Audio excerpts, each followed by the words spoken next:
pag-ibig ay binabata ang lahat. Lahat ay tinitiis at inaasahan gaya ng nasasaad sa unang Korinto 13 at 7. Si Nanay Adelina, sa kabila ng kakulangan sa pinag-aralan dahil sa pag-ibig para sa pamilya, lalo na sa anak na pinag-aaral, ay pilit na magtitiis sa paghahanap buhay kahit na may karamdaman. Sa kabila ng kahirapan sa buhay po, nagsumikap ako para mairaos ko pang aking pamilya.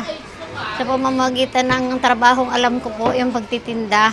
Sa aking puhunan po ay galing lang po sa linding at saka mga consignment. Pagkatapos noon, wala na. Pag naibayad ko na po yung sa linding, babalik naman po ako sa linding.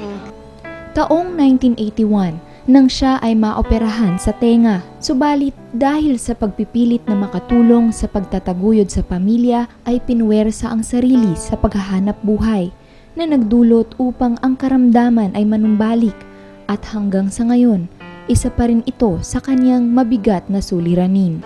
Sa tenga ko naman po, pirada po ako 1981. Ayun po, gumaling na po ito. Pagkatapos po, siyempre po, naghahanap buhay din po ako para makatulong sa pamilya. Kailangan ko magbuhat ng bigat sa pamalingke.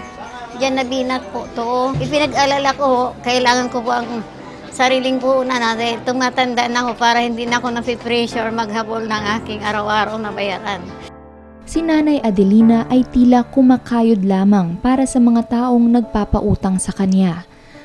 Kaya naman ang nais niya ay magkaroon ng sariling puhunan para sa isang sari-sari store. Minsan nga po pag wala talaga.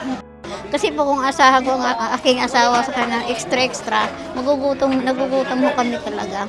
Ang munting pangarap ko po sana ay matupad na yung aking sari-sari store na hindi ko na inutang at kumakonsignment.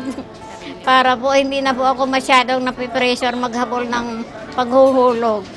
Ang Good Morning Kuya ay palagi nang nakahandang umagapay at umalalay sa bawat munting pangarap na magdudulot ng panibagong pag-asa para sa ating mga mamamayang kapos sa buhay.